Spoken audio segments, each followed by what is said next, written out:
एकत्र होऊन हा गुन्हा दाखल करण्याचा प्रयत्न करत आहेत. पण काल तुम्ही म्हणाल रावसाहेब एव्हिएशन मधल्या अनेक अधिकारी किंवा कर्मचाऱ्यांबरोबर तुम्ही चर्चा केली. Director general of civil aviation हे सगळ्यात भ्रष्ट खातं केंद्र सरकारमधलं आहे, सगळ्यात भ्रष्ट खातं. या DGCAने आतापर्यंत अनेक सदोष मनुष्यवध केलेले आहेत आणि त्यांचं कोणी बालही वाकडा करू शकला नाही. कारण या क्षेत्रामध्ये खाजगी विमान कंपन्यांच्या क्षेत्रामध्ये DGCAचा आशीर्वाद असणं फार महत्त्वाचं असतं. ते अनेकदा पायलटांचं आयुष्य उद्ध्वस्त करू शकतात. जर कोणी तक्रार केली तर त्यांचं लायसन्स रद्द करू शकतात. अनेक गोष्टी त्यांच्या हातामध्ये आहेत आणि त्यांना अनेक राजकारण्यांचे आशीर्वाद आहेत. अनेक राजकारण्यांची गुंतवणूक VSR कंपनीमध्ये आहे. हे जे रोहित पवार सांगतायत ते मी काल प्रत्यक्ष पाहिलं आहे कागदपत्रांसह. त्याच्यामुळे माझी खात्री पटलेली आहे की VSR कंपनी आणि DGCAवरती सदोष मनुष्यवधाचा गुन्हा दाखल व्हायला पाहिजे आणि राज्याचे गृहमंत्री यांनी त्या संदर्भात स्पष्ट निर्देश दिले पाहिजेत. सुनित्राताई पवार ह्या डेप्युटी CM आहेत, त्यांना तो अधिकार आहे.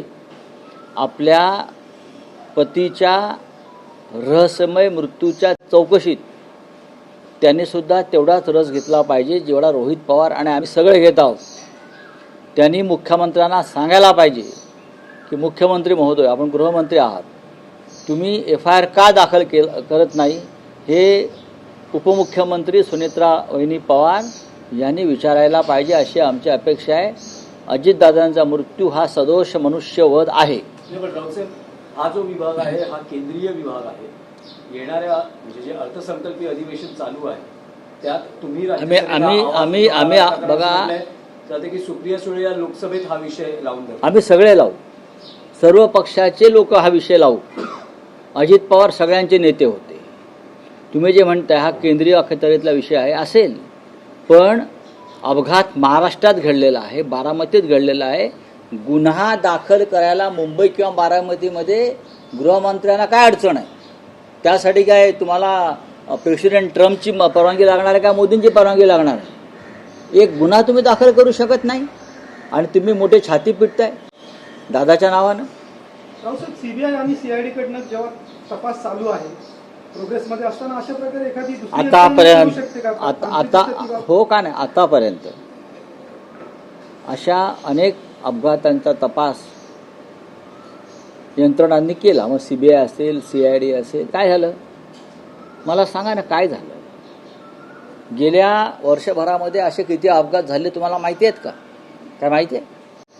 परवा झारखंडवरून निघालेली एक एअर ॲम्ब्युलन्स कोसळली, त्यात 6 जण ठार झाले. DGCA.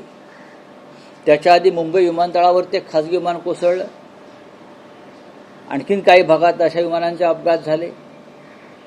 अजितदादांचा झाला. किती तपास या संदर्भातली DGCAने पूर्ण केले आणि त्यातून काय बाहेर पडलं?